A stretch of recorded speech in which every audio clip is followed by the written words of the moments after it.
Ще разберете после след като я получите цялата. Давам ви с огромна обич и любов, защото знам, че знанието е сила и живот.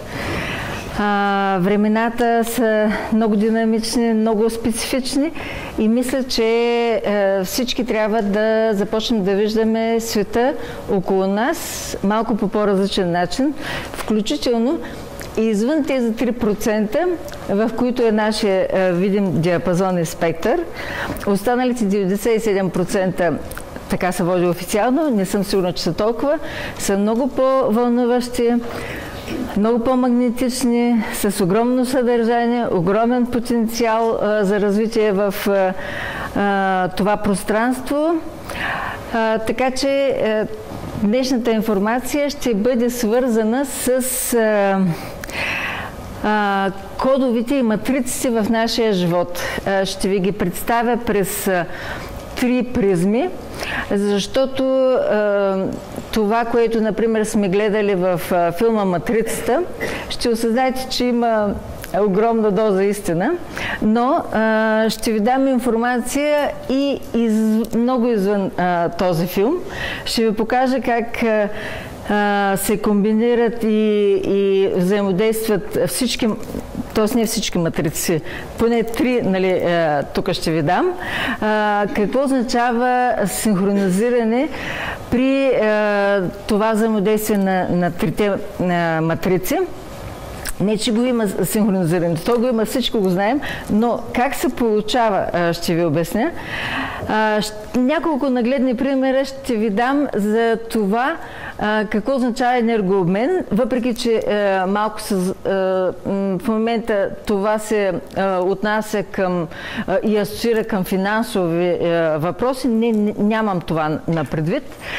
Имам на предвид, че кръговрата или енергообмена в нашия свят и не само в нашия свят са основата на живота. Без този кръговрат или енергообмен, защото знаем, че всичко е енергия, няма живот. Ще ви покажа най-накрая един човек, който е заснел едно много кратко клипче, високо в небето. Няма да обясня какво виждам, вие сами ще прецените, защото всеки, в зависимост от познанията си, разбира това, което вижда по определен начин. Тоест, едно и също нещо, абсолютно всеки човек го разбира по свой собствен индивидуален начин. Няколко въвеждащи думи. Ние знаем, че всичко, преди да се построи, например, една сграда, преди да се направи един град, преди да се направят едни закони, да речем конституция, няма значение какво е, има винаги една идея, която идва в нас. И сядат, например, архитекти, инженери или мислители, юристи, примерно, или пък лечението за една болест се изисква нали, преди това да бъде обсъдено. И един вид предварително се прави матрица или план за това, което ще се разгърне. Очевадният пример и нали, този, който го наблюдаваме, е когато се строи една сграда с архитектурните и проекти. Казвам ви го това през призмата на информацията, която ще представя. Още веднъж благодаря, че сте тук. Извинявам се за закъснението. Ще компенсирам по всякакъв възможен начин това неудобство.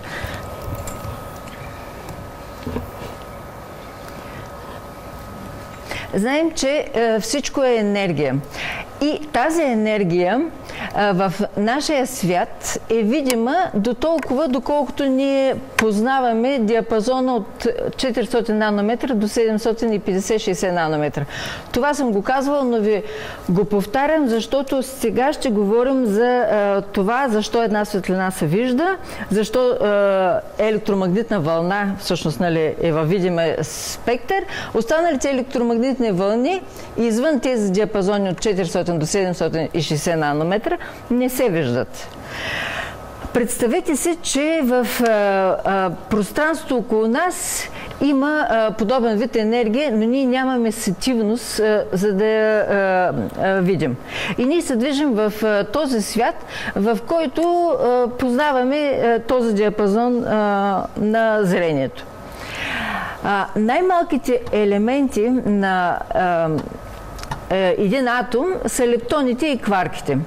По принцип, когато се опитва някой да им измери масата, те няма такава маса, приема се, че са без маса тези структурни елементи.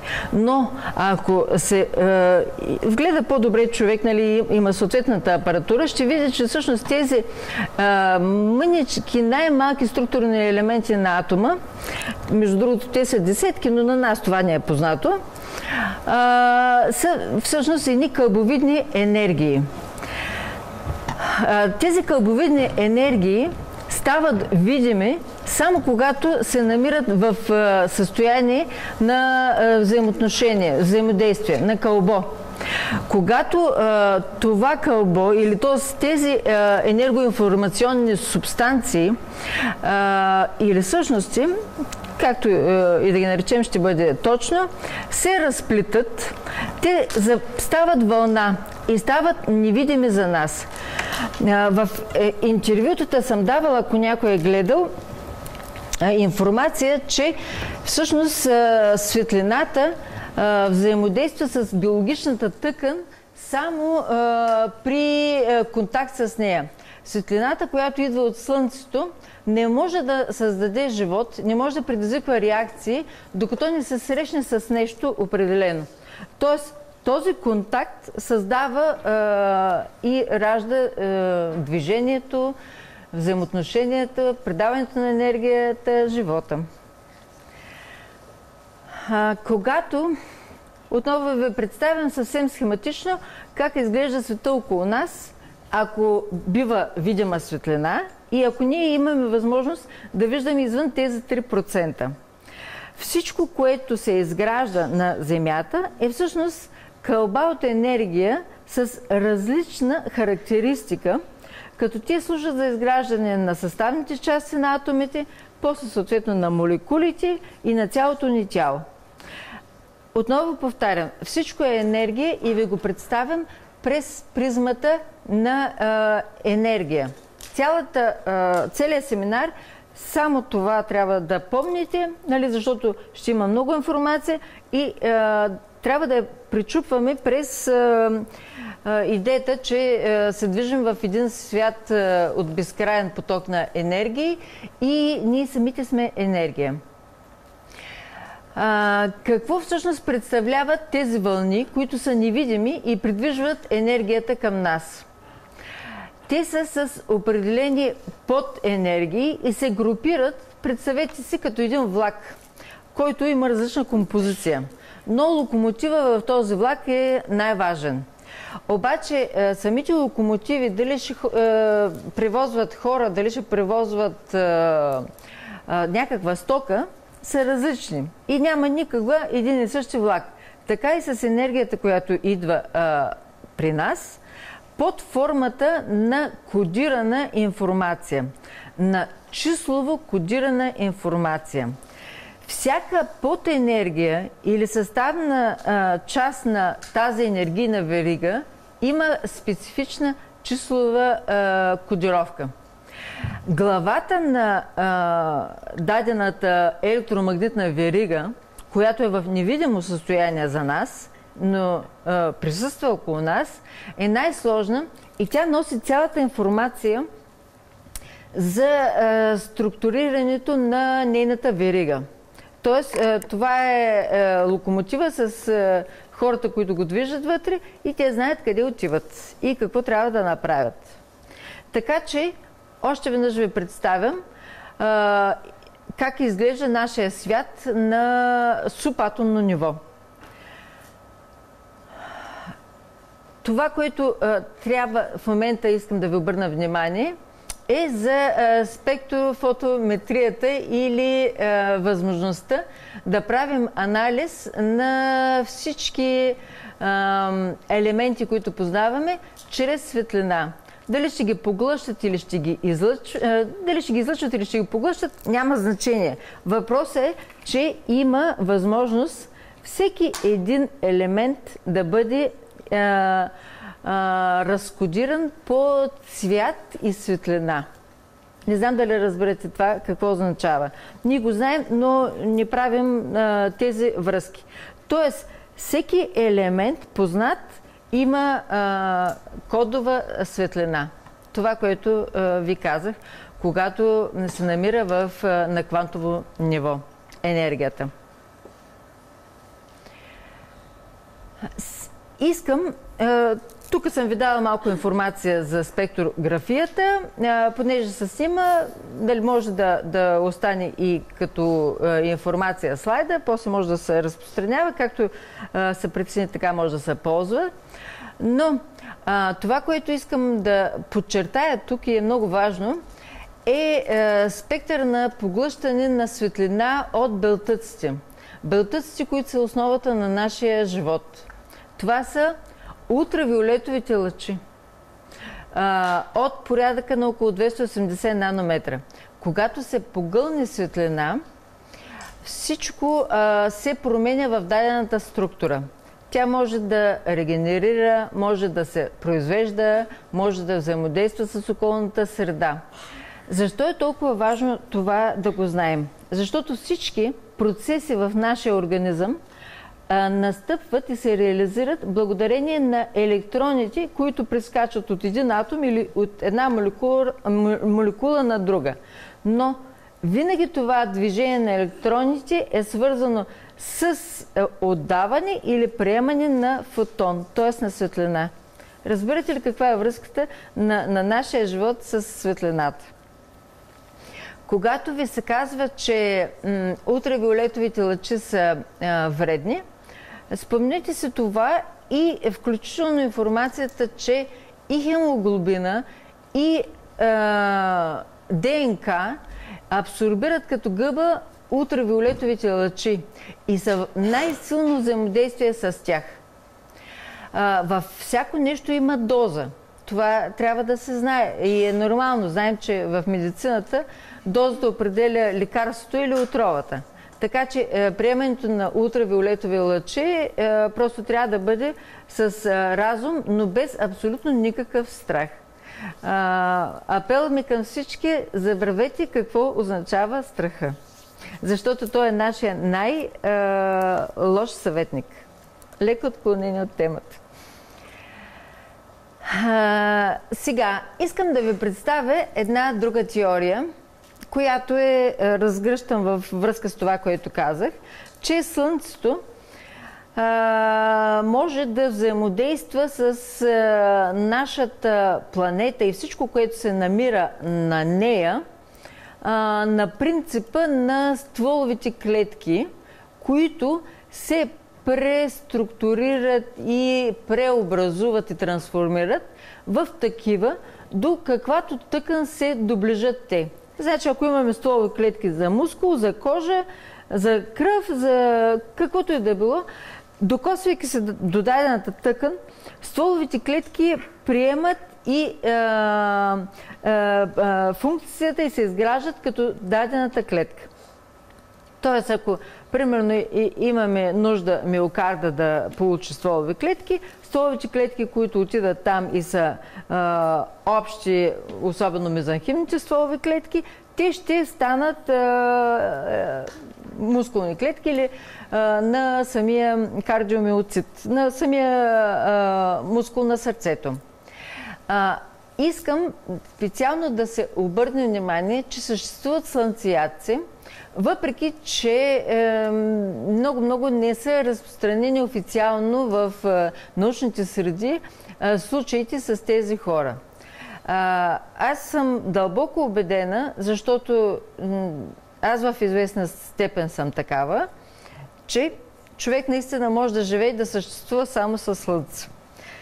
И тази теория, която и хипотеза ви представям, е свързана с това, че Слънцето, докосвайки се до даден елемент или до дадено вещество, то е възможно на базата на самото вещество или на самия елемент да изграждат допълнителни структури към него. Защото Слънцето дава живот не само на биологичните обекти, растения, хора и животни, но той поддържа живота на цялата планета, както и на цялата Слънчева система.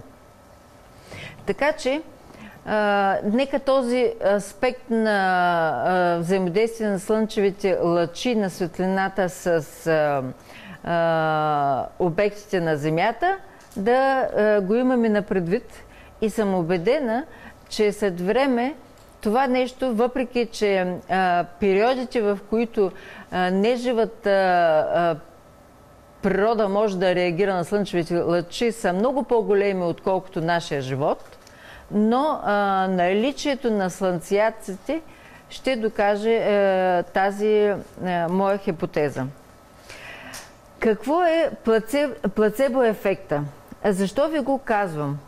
И ефекта на наблюдателя. Това е възможността човек, ако получи едно лекарство от нешесте, само нешесте, да развие в себе си лечебни процеси, които нямат нищо общо с реалната субстанция. Защо е толкова интересно това? Защото всъщност мозъка може да програмира състоянието на нашето тяло и съответно разболяването и възстановяването. Ефекта на наблюдателя го знаем всички. Това е процес, при който човек всъщност може да модулира търсения резултат съвсем съзнателно. Тук от вас има много хора, убедена съм, които имат малко по-развит енергопотенциал, особено тези, които се занимават с радиестезия, например, те знаят за тази възможност.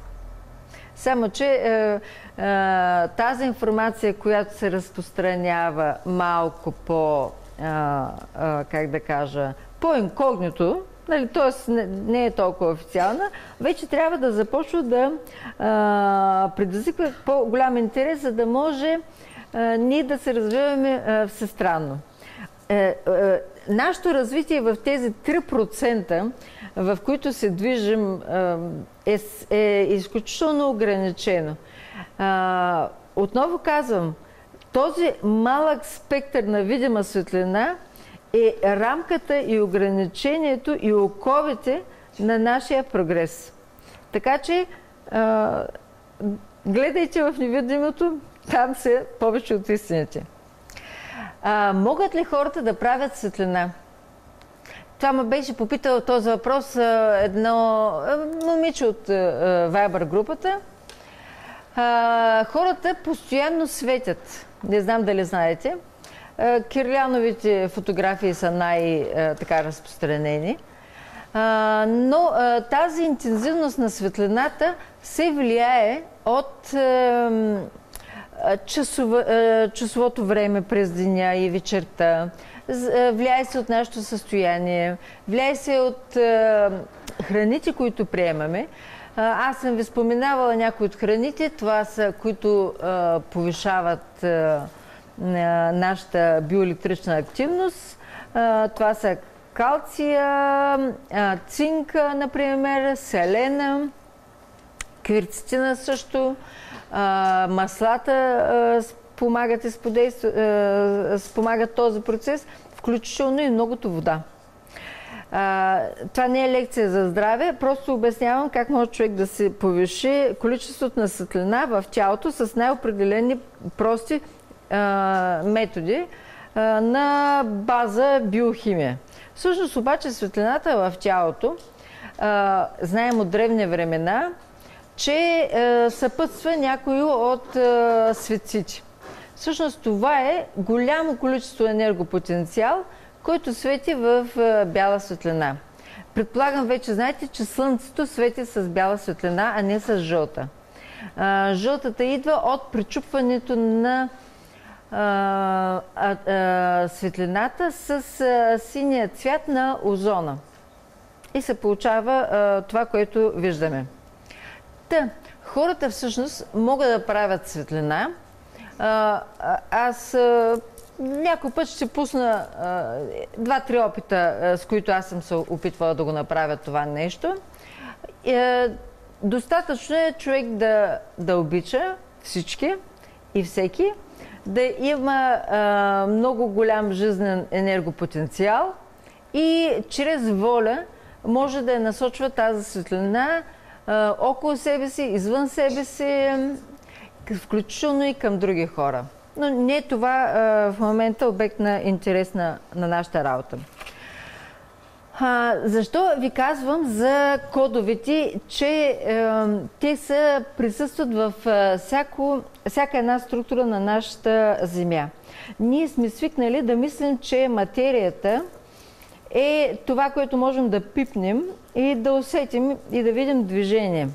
Обаче словото, мисълта също са енергоинформационна материя и след време, сега не официално, но след време официално ще бъде призната тази и уловена тази енергия. Най-просто, което мога да кажа за гласа е, например, ние имаме тук жена, която в България, мисля, че е в Пловдив дори, която има рекорд на Гинес за най-силния глас на планетата. Този най-силен глас и хората, които се занимават с музика, знаят, че музиката може дори да изтласка човека. Тя също е вид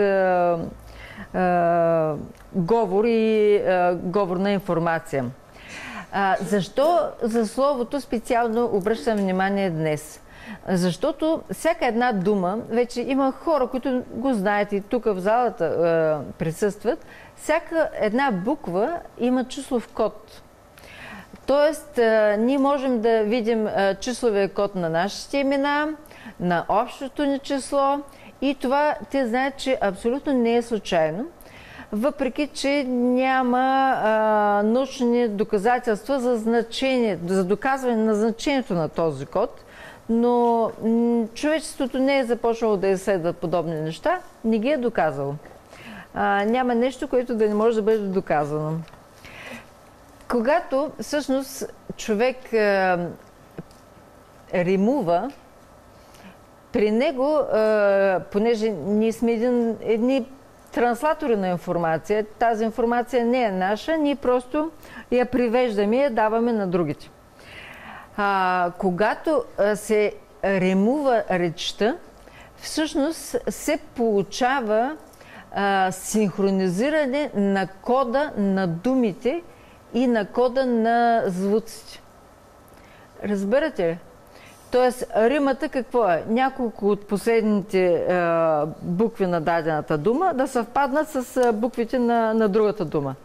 Така се подрежда информацията, че числовите кодове получават като залепване на края на речта. Това е и обикновено получената информация по този начин има много по-висше значение. Как проявяваме желанията си през призмата на тази квантова и светлинна информация, която искам да ви представя? Това съм го казвала и пак ще го повтарям. Вече виждам, че и други хора започват да го казват.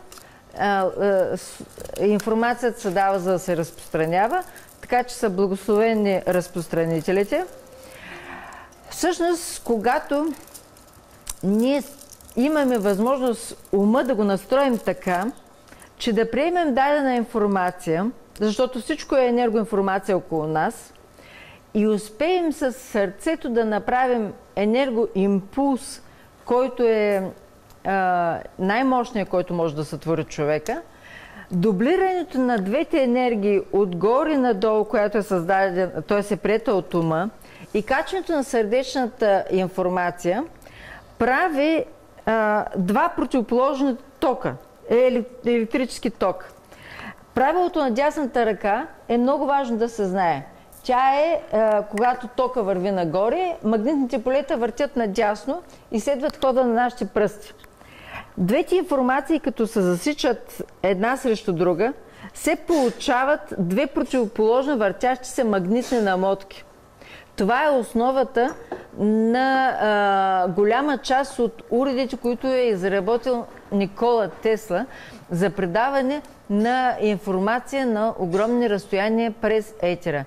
Тази информация на така структурирано наше желание достига без крайния получател, без никакво изменение на нейното съдържание и на нейното количество. Защото в света и в Вселената енергия не се губи. Тя може да се увеличава, но няма загубване. Отива в точно определено място. Толкова за кодовете, свързани с светлината и електромагнитните вълни. Сега преминаваме към свещената геометрия. Това е пред експозиция за свещената геометрия, за пространствената конфигурация на елементите, които се намират в нашия свят.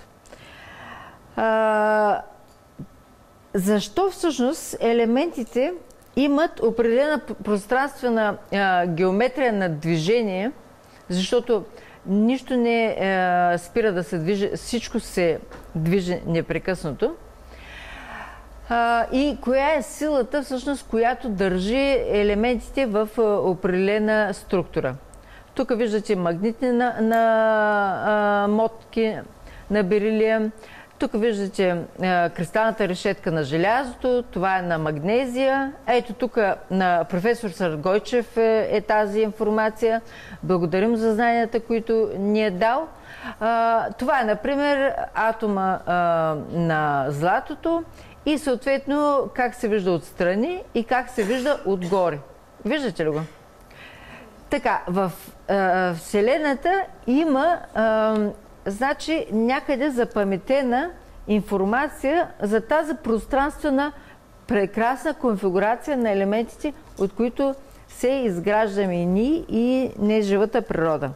И това са стационарни 3D формации, които са във вечно движение. Тук ви представям озона. Озона, който казват, че предпазва Земята от ултравиолетовите лъчи. Той не смятам, че ги предпазва, но той е силно ионизиран и съответно той е първото звено, в което се съприкосновява и взаимодейства слънчевата светлина с нашата атмосфера и влиза в реална реакция. Това са пространствени строежи на молекули, които са 2 или 3 атомни. Вижте само конфигурацията, не интересува точно коя как изглежда, просто да имате представа, че тази енергия около нас има матрична 3D структура, която е в перфектни геометрични взаимоотношения с елементите, в които влиза и образува дадената субстанция, например, на нашата Земя. Златното сечение или поредицата на Фибоначи ви е представена на тази схема. Не е идея на лекцията да говорим за свещената геометрия. Има много информация в интернет, който е любознателен, спокойно може да я намери. Така че ви представям единствено сега как са нещата структурирани в време-пространството от към обем и обемни взаимоотношения. И геометрични съответно. Това са 5 Платонови тела. Етера е тук в тази част, останалите отговарят за четирите елемента огън, вода, въздух и земя. Тези свещени тела, геометрични, са в основата на структурите на нашето изграждане. Така че, въпреки че не се учи това в училище, любознателните могат и децата включително, да придобиват представа за тяхното съществуване. Момента, в който човек разбере за съществуването на нещо, неговото внимание вече по силата на електромагнетизма на нашата мисъл е залепнало като магнит за дадената информация. И това залепване, колкото е по-силно и по-често, толкова съответно създава по-силни взаимоотношения. Така че в позитивното мислене, извън изключване от реалността, която е у вас, около вас, има изключително голяма доза истина, но и изключително много риск съвсем човек да загуби причината и способите за неговото развитие. Защото развитието ни е решаването на сложните проблеми в максимална честота и интензивност и трудност. Така, следващите тела, които са геометрични и са част от нашия живот, са тези, които ви представям. Пак казвам, имената не са интерес в момента. Какво представляват самите фигури въобще, нали, също не са обект в момента на нашата информация и знания. А просто искам да ги виждате как изглеждат в света, когато, нали, са нарисувани с цветове.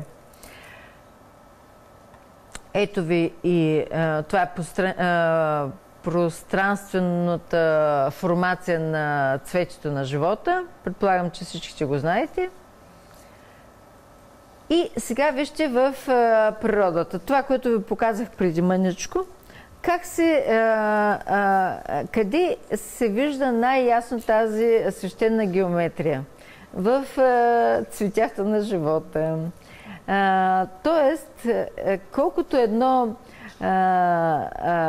нещо построено и структурирано и създадено е по-близко до пропорциите на свещената геометрия и до формата на елементите, които я съставят съответно, толкова това нещо е по-красиво.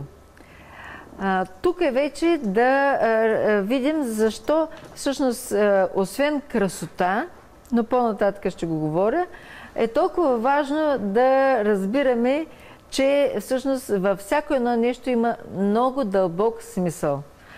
Не само красотата е в тези растения вложена като идея. Виждате други растения и свещената геометрия в тях. Ето ви слънчогледа, който търси през цялото време слънцето. Ето ви плодовете. Плодовете и растенията са сентенцията, нали, на нашия живот.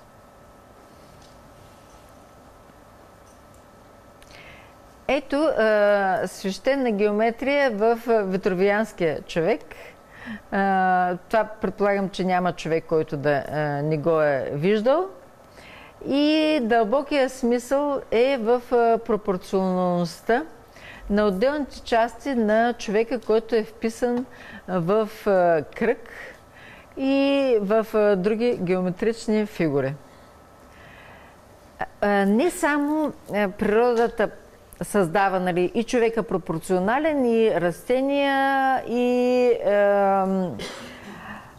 Такива пропорции има съответно и при животните, но просто те не са били толкова голям обект на изследване, за да се види там как се разполагат тези пропорции. Но човека от хилядолетие построи обекти, които също имат такива пропорции. Давам като пример, най-известното са пирамидите в Гиза. Мое мнение е, че тези пирамиди, т.е. аз съм повече от сигурна, нямат нищо общо с гробници, а те са лечебници и възстановителници на живот или регенераторни машини, които използват няколко подхода за възстановяване и възвръщане към живот на неговите, на обитателите на пирамидата. Сега, в настоящия момент какво имаме? Черкви, които са с определен купол и, например, пантеона в Рим, предполагам, че голяма част нас са ходили там и да не са ходили, то го има 3D информация навсякъде, така че тази конструкция може да се види без никакъв проблем. Каква е идеята на светилищата да се построяват на определени места и там да се извършват молитви, да се правят молитви? Какво всъщност е молитвата?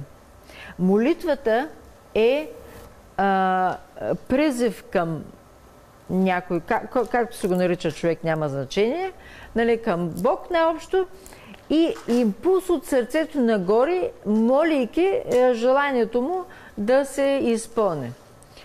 Много по-силен контакт и много по-голям ефект ще има, ако всяка една молитва започва и завършва с благодаря. Защото човек е станал толкова егоистичен, че смята, че трябва да се моли само единствено когато иска нещо. Трябва да се молим, когато сме щастливи, да благодарим, че това щастие ни е дадено. А не, нали, моля се, дай ми една кола, дай ми, нали, не знам там какво. В тези храмове, когато се съберат много хора и обединят своята енергия в молитва, тази молитва, когато идва от сърцето, това всеки може да го направи, тя става толкова мощен електромагнитен импулс и прави магнитен пак. Обръщайте внимание на магнетизма. Това е много важно, защото повечето хора обръщат внимание на електричеството, но неглижират магнетизма. Този импулс, който се създава от групова молитва, изпратен нагоре през купола, например на черква, дали тя или на пантеона, както е тук, прави директно връзка, защото ние знаем, че нашите души и сърца са свързани с първоизточника. Това не е мозъка ни, а сърцата. Тоест, обединявайки това енергоинформационно поле с изключителен магнетизъм, ние много лесно можем като магнит да дръпнем информация и възможност да се реализират нашите желания. Разбирате ли какъв е смисъла на куполите отгоре и по-специално на храма на боговете в Рим? Когато искате да помогнете на някой и сте примерно 2, 3, 5 човека или повече, хванете се за ръце, направете кръг, защото кръга е началото на живота и основата на живота. Земята е кръгла, слънцето е кръгло, яйцеклетката, която се създава, живота е кръгла. Тоест, кръга е в основната геометрична фигура, която е базата за този живот. Хванете се с ръце за близки хора, които искате, нали, да обедините енергията си. Хората са нещо идентично, затова се хващат хората за ръце. И когато, връщам се за молитвата, когато направите искрена молитва, ще видите, че имат наистина ефект. понеже се занимавам от много години с наука и съм статистик, ако се направят постановки на изследване, в което хората се обединяват няколко човека за възстановяването на дадено лечение при някой и го направят за 10 човека, за които няма молитва, и за 10 човека, които има молитва, съм абсолютно убедена, при едно и също заболяване, при една и съща възрастова група и пол на човека, тези, които са получили енергоинформационния импулс и магнетизъм на молящите се, ще бъдат по-бързо и по-успешно възстановени и съответно за кратко време.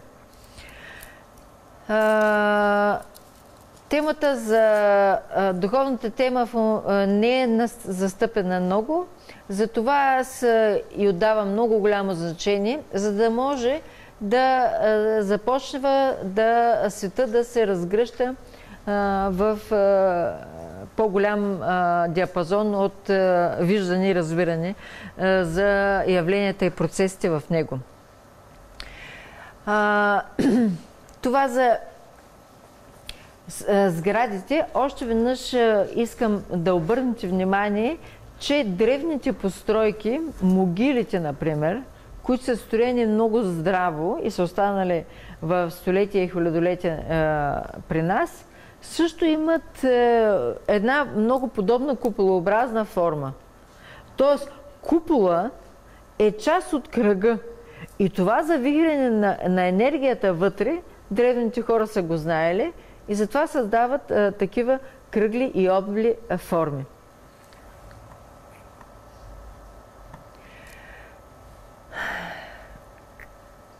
Изключително важно, според мен, е да се знае какво представляват очите и защо неофициално се знае, че те са израз на нашата душа. Очите с погледа, който се излъчва, знаем, че приемаме информация и я преработваме от околните обекти и така ние разбираме, че някой е пред нас, че има столове, че хората са облякани с някакви дрехи, че стоят или говорят. Ние го разбираме чрез нашите очи. Предаването на електромагнитните импулси и транслирането им в образно-мисловен процес в нашия мозък е известно на науката. Механизма малко там куца като информация, но това е известно и е ясно, че е така. Обаче в нашата природа, както казвам, няма движение на нещата само в една посока. Има кръговрат. Винаги има като махалото в едната позиция и в другата позиция. Тоест, тази енергия, която ние приемаме през очите, можем и да я връщаме навън. Всеки може да си направи извод, нали, как някои хора могат да я върнат за добро, някои, нали, не е за толкова добро. Но какво всъщност означава, когато срещнем човек и се срещнат погледите с другия човек?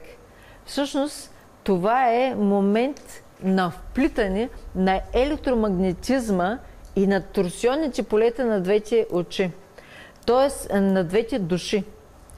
Т.е. става едно квантово торсионно заплитане, което има изключителен ефект, въпреки че не му се отдава никакво значение, защото двете противоположни електромагнитни движения създават и тези противоположни магнитни намотки. Ви казах, противоположните магнитни намотки, че са източника на предаване на информация и генериране на информация на огромни разстояния. Така че, когато се срещнете погледа с някой, особено ако се получат,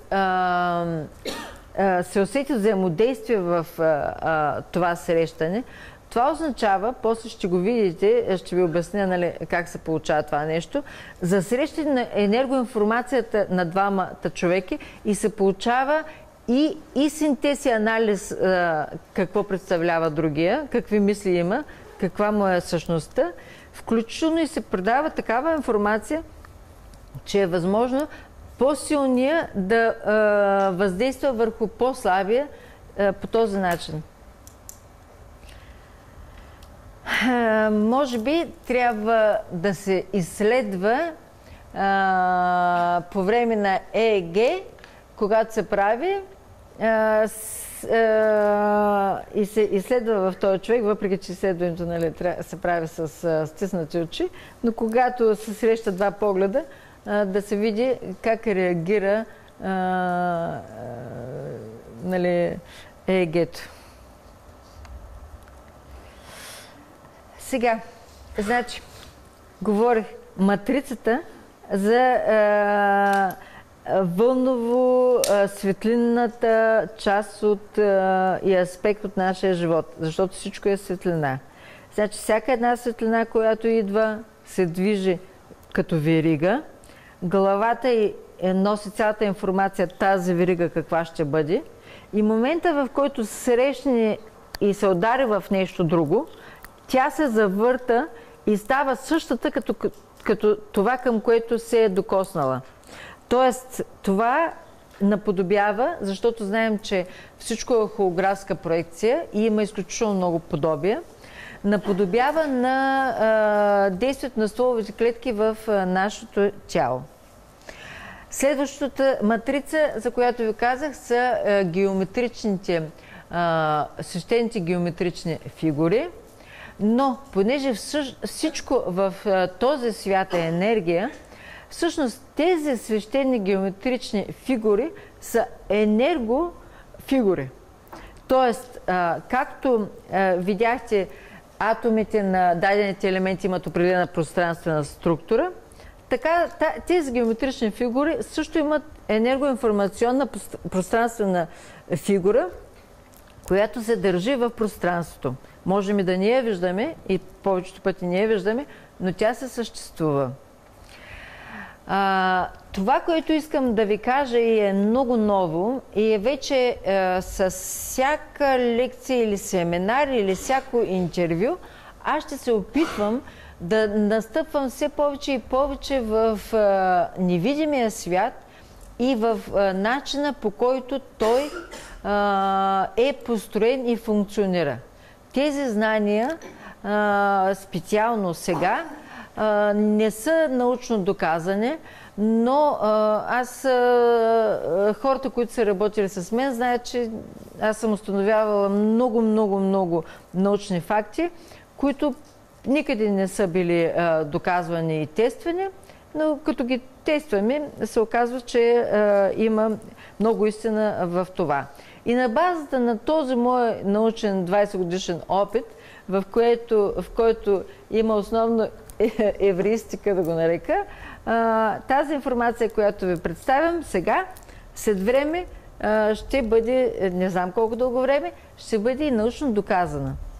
Но всъщност научните доказателства са предположения за нещо и след това има възможност тези предположения да бъдат онагледени с апаратура или с числа и така нататък. Това е всъщност процеса на научните изследвания. Идваме сега за друг тип матрици. Значи, матриците на светлината, матриците на геометричните фигури и сега идваме за вече по-сложни матрици, в които действат в Вселената. Това са матриците на законите. Матриците на качествата, матриците на понятията, матриците на пространството и матриците на съществата, като тук влизат растения, животни, минерали, планети, звезди, галактики и така нататък. Тоест, взаимоотношенията и взаимодействието на тези 5 матрични системи, които също са енергоинформационни субстанции, изграждат света ни и непознатата част, невидимата част от него. от тези матрици, които се спускат и са енергоинформационни структури, които не са нито като светлината, нито като геометричните фигури. Те съдържат в себе си шаблони за действието на дадените процеси и явления в различно направление. Например, най-висшата от тези матрици, това е матрицата на законите. След това матрицата на качеството, това е доколко възможността ние да създадем нещо има добро качество. Сега ще ви дам само няколко примера, които е много важно да ги имаме на предвид и да разберете, когато качеството е лошо, каква вреда се нанася в елемента на кръга или на енергообмена. Когато се произвежда една стока и тя е нетрайна, ние всъщност черпим, понеже бързо произвеждаме, нали? Ако си иска, има достатъчно време, ще се произведе както трябва. Но тази стока, всъщност, произведена бързо, реализирани бързи печалби, понеже е ефтина, нали? Няма много голяма себестойност, тя бързо се разваля. Хората ги хвърлят на боклука, купуват нови. Значи получава се един кръговрат на купуване и хвърляне. Не е толкова проблем, че ние ще схарчим парите, нали, и ще купуваме нетрайни неща, колкото е проблем, че се натрупват изключително много отпадъци и че се ползват суровините на земята и ние изтощаваме. Не знам дали разбирате, че това затлачване на процесите на самоизчистване, на функциониране на земята е пагубно за цялата земя. Отделно, черпенето на ресурсите е друг огромен проблем, който засяга и енергийния баланс на земята. И всъщност, ето ви една демонстрация колко е опасно човек да свършва нещата некачествено. Опитвайте се в работата си да бъдете максимално съвършени, без да се изтощавате, защото няма нищо съвършено на тази земя. Но всяко нещо, което го направите с идея да бъде близко до съвършеното, то ще остане и ще ви даде позитив, който ще бъде в пъти по-голям, отколкото ако протупате просто нещата и ги правите през пръсти. Предполагам, знаете, когато нещо му се отделя много време и се съсредоточава максимално вниманието върху него, какво се създава в този процес и когато нещо го гледаме между другото и го правим набързо, съответно каква стойност имат двете продукти, ли ще бъде резултат ли от някакво действие и така. Матрицата на понятията. Матрицата на понятията е нещо изключително важно. Защо го казвам? В тези понятия влиза това, което ние осъзнаваме за света около нас. Значи, ако, например, на някой, който не е ходил на село, му кажеш, че има кози, коне, кокошки и че всъщност те ни помагат тези животни, нали, можем да ги ползваме за храна, нали, така. Това детенце, например, повечето деца сега са така, ще ви гледа безкрайно отчуждено и той няма да разбира какво му говорите, ще гледа едни картинки или филмчета, но никога няма да е придобил реална представа, че тези животни, ако ги наблюдаваме по-внимателно, много приличат на нас, приличат на едни деца, като например 3-4-5 години. Въпреки че са различни, но като поведение те са, нали, с такова ниво на развитие. И че са безкрайно добри, също няма да го осъзнаят. Липсата на понятие на децата за тези обитатели на Земята не може да даде пълна картина какво всъщност представлява Земята. Те не познават растенията, не познават боровите, не познават мириса на борови. Значи, липсата на понятия за нещата около нас оставя информационни дупки в знанията на децата и на поколенията. Тези информационни дупки, например, раждат... Сега се извинявам, че ще дам, нали, пример тук с наша личност, нали, която е била...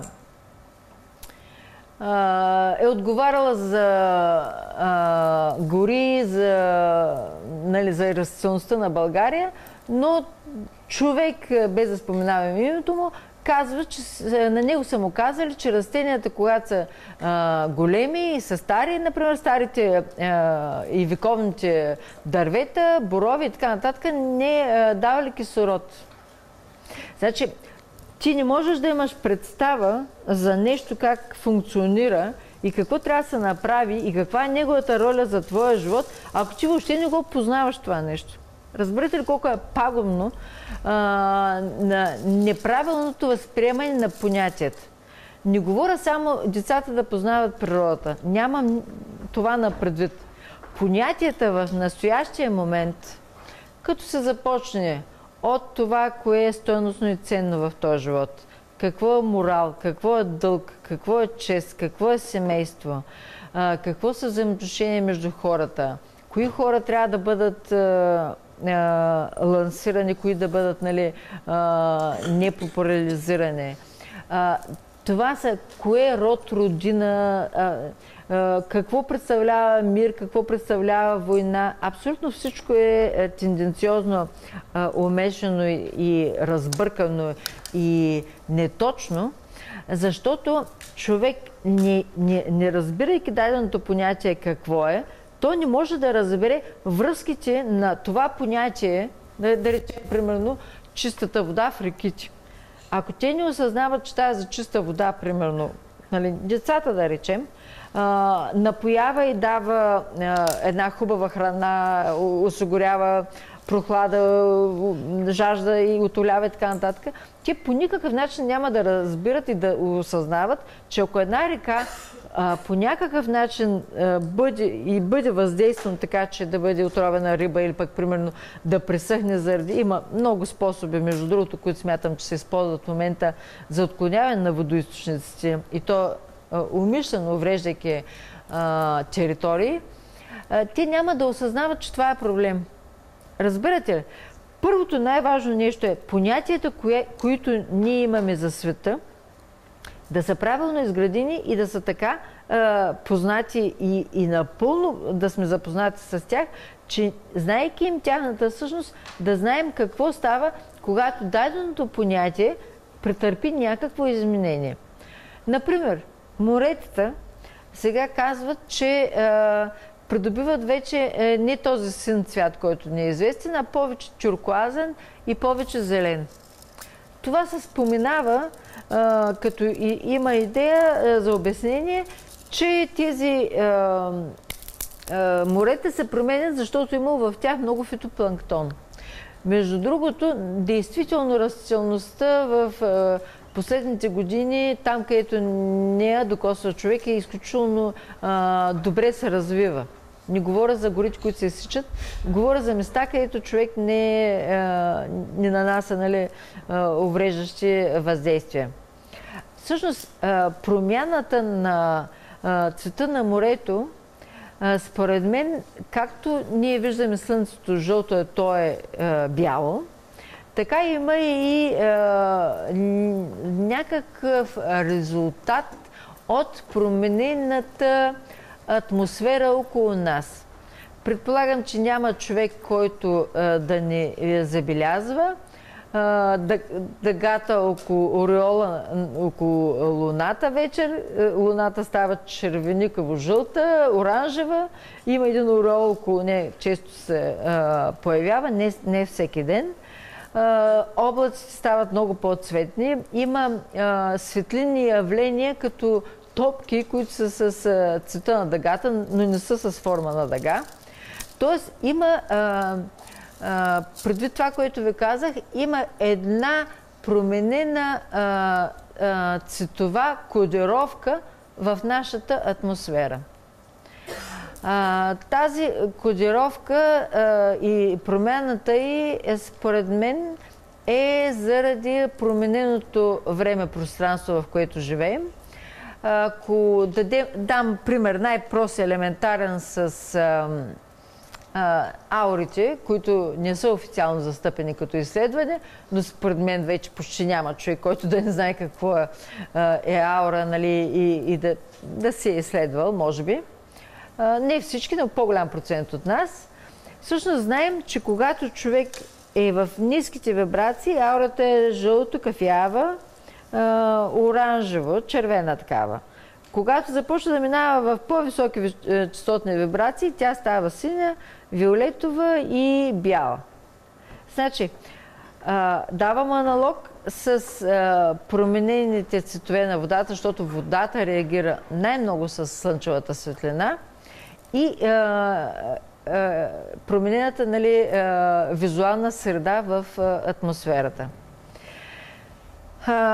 Матрицата на пространството. Това е пространството, в което живеем. Тук се включва и времето. Това са понятия, които са неотменни, почти непроменяеми, но човек съм го давала в предходния семинар, как може да прескача през време-пространството. Когато направите така, че електромагнитният импулс от вашето сърце може да премине през ограниченията на време-пространството, то става толкова мощно, когато имаме позитивни чувства и любов към другите, че може да прескача и да преминава в други времена и пространства. Пример пак ще повторя. Личностите, които са оставили много на човешкия род, остават столетия и хилядолетия в нашата памет и в нашето знание.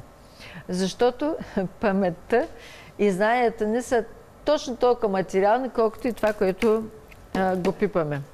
Просто е с различна интензивност и честота. Матрицата на съществата са всички изградени самостоятелни обекти, които познаваме. Например, хората, животните и растенията, минералите, планети и така нататък. Всичко, значи, идва в нашия свят по определен матричен принцип. Лесно е да го разберете, ако ги приемете като геометрични фигури, които са закачени една за друга в определени геометрични конструкции. Само че тези геометрични конструкции ние си мислим, че са просто едни купчета, едни триъгълници и квадрати и така нататък. Не, те са енергия, съчетана по много специфичен и богат начин. Изключително плътно съчетани и в здрава конструкция и не могат да бъдат разрушени, освен, нали, ако целенасочено не се работи в тази посока. Сега, какво означава матрицата на законите? Матрицата на законите, както ние го знаем, нали, нашите закони, те създава и ограничава направлението, на където ще се движи дадения процес. Тоест, ако, да речем, едно общество не бива направлявано да живее в мир, разбирателство, без кражби, без нали, разни такива престъпления един спрямо друг, това общество механизъм на самоусъвършенстване би вървял нормално.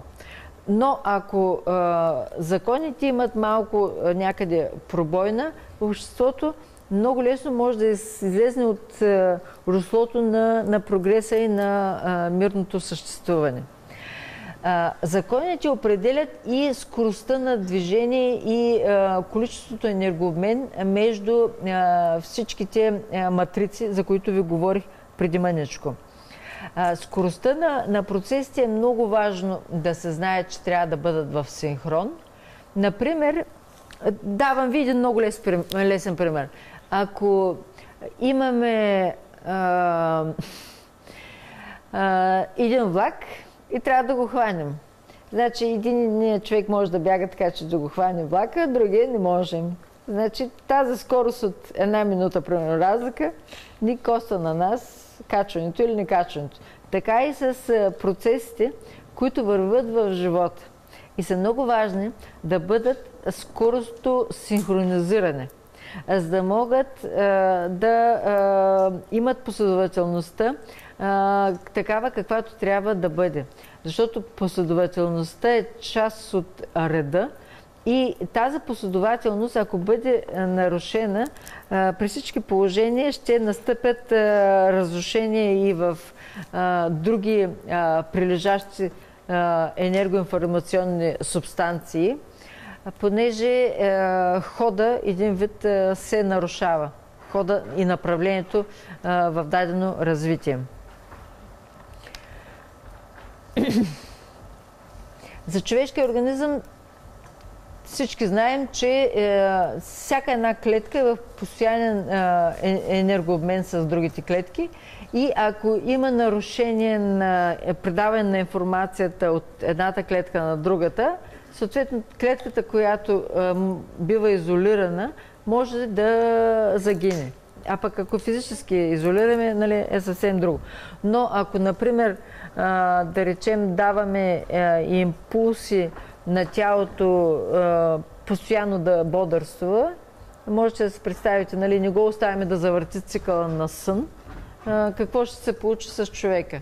Разбирате ли? Нали, това бодърстването и съня пак е един кръговрат и енергообмен на ниво и на позиция дейности, почивка, дейности, почивка.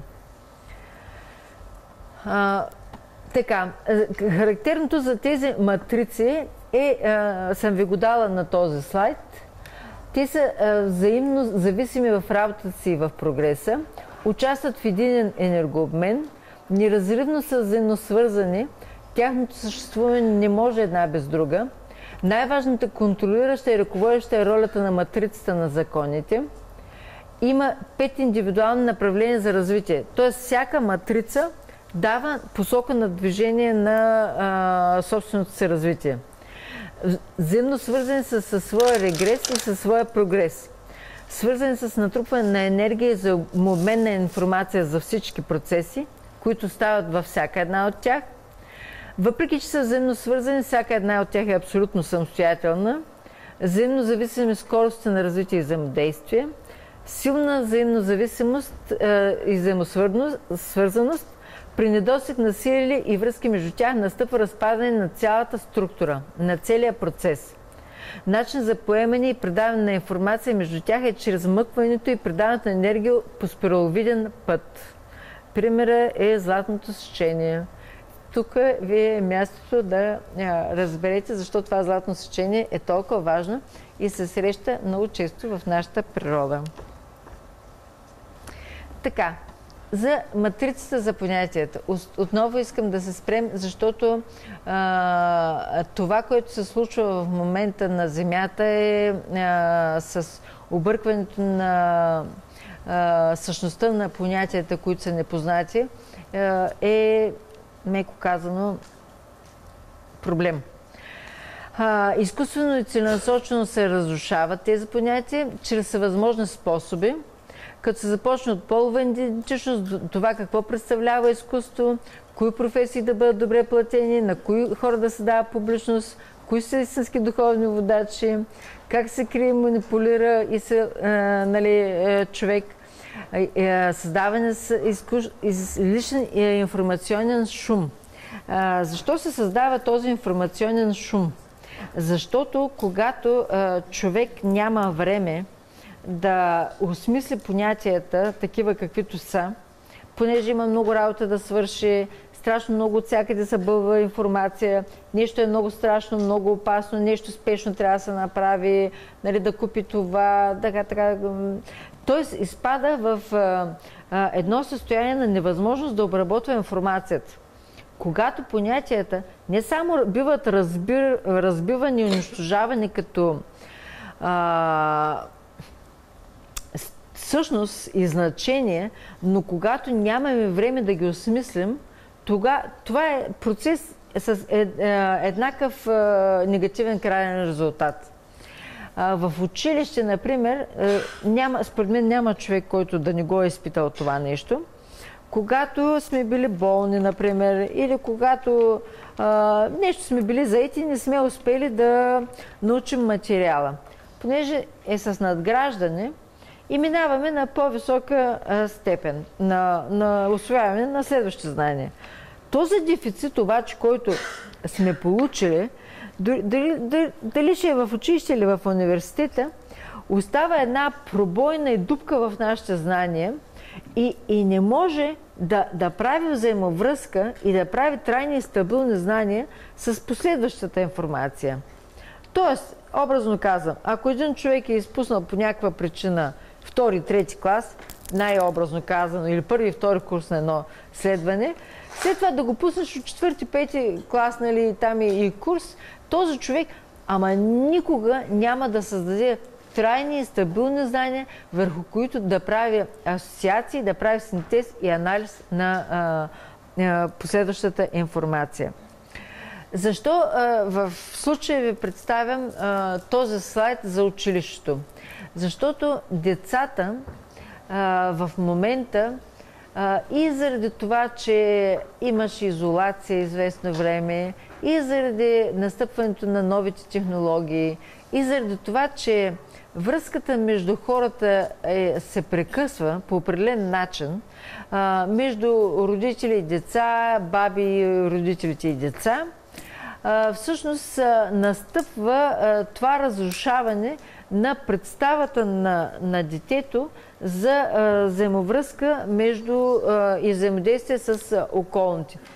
Тези взаимодействия, които са на ниво роднини, са първото и най-важно нещо детето да осъзнае какво означава приятелство, топлота, грижа. Той взема за предвид, нали, модела на роднинските взаимоотношения и след това ги екстраполира в околната среда и с другите хора. Сега обаче какво става?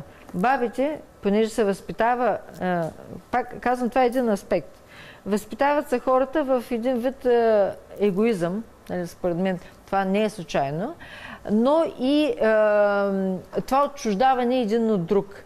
Като се започне от това, че детето рано се извежда от семейството, то се отчуждава от семейството, като се започне от това, че бабите работят все по-докъсно и до по-късно и дядовците и не могат да помагат, отделно, че, нали, има и съответно неразбирателство.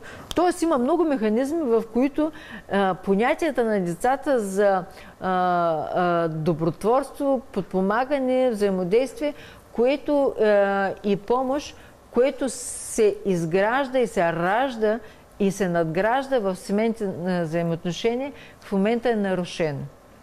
Моя апел към всички е, ако имате възможност, на всяка цена помагайте на близките си, защото с тази помощ вие ще завъртите кръга, енергоинформационния кръг на взаимопомощ, топлина и обич. И така ще може да изградите едни прекрасни деца.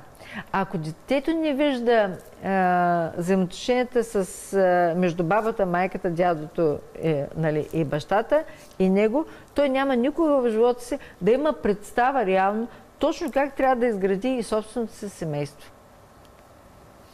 За училище, това са неща, които са извън училището, но те са според мен много по-важни, отколкото информацията, която се дава в училището, защото добротата, обичта, духовността, подкрепата, всичко позитивно всъщност в човека, извън сухите факти и знания, се гради в семейството. Какво като пречки за усвояване на понятията в училище? Първо, в самата система в училище, според мен, има нужда малко от прецизиране, да се разгръща потенциала на децата и възможностите за синтез и анализ. древните школи на Сократ, на Аристотел, също не Аристотел, не, но в Древна Гърция всъщност знанията, които са придобивали в школите им, философските школи, са били на принципа на това. Задава се задача на ученика и се оставя в пълно спокойствие, включително са се пращали децата вкъщи, за да могат те да имат възможността да се съсредоточат в себе си и да намерят решението на задачата. А не някой, нали, изкуствено да им дава много знания и постоянно, и това да се е приемало за финализиране на учебния процес. Другото, което има в случая в нашето съвремие, според мен, и което разбива понятията, защо ви го говоря това нещо, защото от децата не изграждат правилно понятията. Не изградят ли правилно понятията за околната среда, те нищо няма да разберат след това от живота. Те няма да разберат, примерно, какво означава мръсен въздух, няма да разберат какво означава, защото няма да знаят чистия въздух, нали, какво носи и така нататък. Няма да осъзнават, примерно, че слънцето не е вредно, нали, както сега се спряга. Слънцето всъщност, въпреки че стотици пъти е увеличил последните 20 години слънчевата му активност, това е един процес, при който човешките тела получават нов тип енергия. Защото ви казах, че ДНК абсорбира като гъба от 30 до 40 пъти по-интензивно светлината и особено ултравиолетовата светлина от всички околни структури в клетката.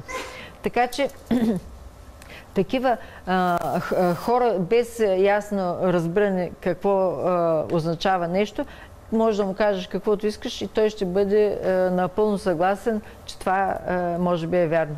Защото той няма да знае основата, нали, истинската му стойност и същност. Така, пак казвам, че за мен е необходимо да се развива не толкова механичната памет, да запомня човек нещо, а аналитичната.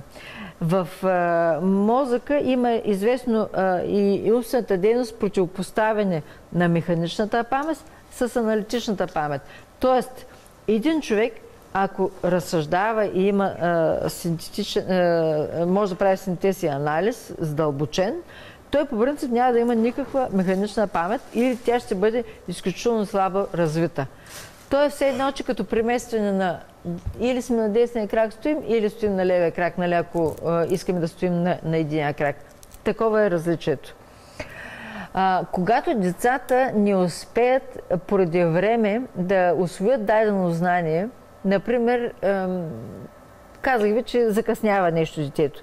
Остане ли му тази празнина от знание в неговата интелектуална, капацитивна, нали, компонента и всъщност тази дупка на незнание, тя прави такова негативно завъртане и трябва да се попълни с нещо, а то обикновено непълните знания се попълват с, как да кажа, с фантазии, наобщо да го нарека, и измислици разни и се създават едни връзки в нашите разсъждения и разбиране за света, които не са реалистични.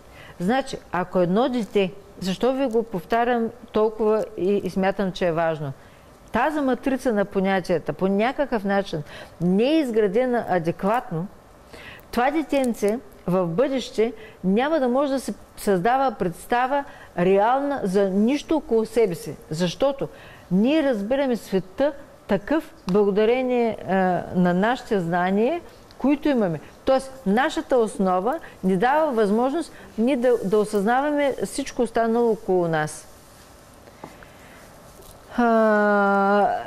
Тук е ролята да подчертая и на учителите, че ако един учител не може да помогне на едно дете, децата вече са все по-често болни, това мисля, че всичко го виждат. Когато аз бях дете, от училище да съм отсъствала за 11 години, може би 2-3 пъти. А от детска градина не се спомням да съм отсъствала. Сега виждате какво става. Няма нищо случайно в това нещо. Отсъствията на децата от училище са едно време, ако не изключвах от училище за 5-6 отсъствия, или как беше там, сега имат стотици отсъствия децата. Самото отсъствие на детето вече му е спрял учебния процес, спрял натрупването на тези знания. Отделно е, че самите учебни програми според мен изискват прецизиране, и то сериозно, за да може тези нови деца, които идват с едни базови знания много ценни и висши, да се напасне съзнанията, които му се дават в момента. Бягството понякога от училище, от аспекта на детето е, може би, желание да се съхрани самото дете от информация, която не му трябва. Давам ви пример със себе си. Когато аз слушам нещо, което не е напълно истинно, на мен ми става лошо. Аз трябва да загаса телевизора или пък да се махна от някъде, за да мога главата започна да боли просто от съприкосновението с такъв род информация.